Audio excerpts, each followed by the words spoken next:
जेतेबेले आपणकर मोर जीवन रे जीशु अछंती सबु किछि भलरे ही जाउथिबो।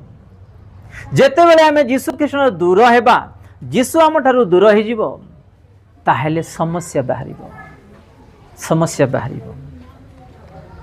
वाक्य रे आमे शिखिबा ए लोक माने तांको अति अति माने अति प्रेम करुछंती, तांको सहित मिलन रे अछंती, स्नेह करुछंती, आतिथ्य करुछंती, आ तांको गध उपरे निजर लुगा बिछे कि तांको बसिवा पई भी एठी आमे देखु अछु। आपण माने भलरे जानि छंती ए यीशुंकर लोक माने शुक्रवार दिन कौन करिवे, गुड फ्राइडे दिने आको क्रूस रे चढ़ाई दियो।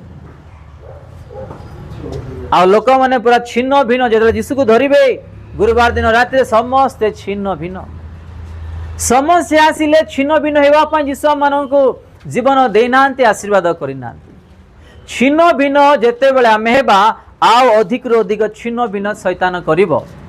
आमे जेते बेले एकता हेबा आम्भ मानकर मध्य रे कौन सी शैतान शत्रु खेली परिबे नै, कारण आमे एकता अछु।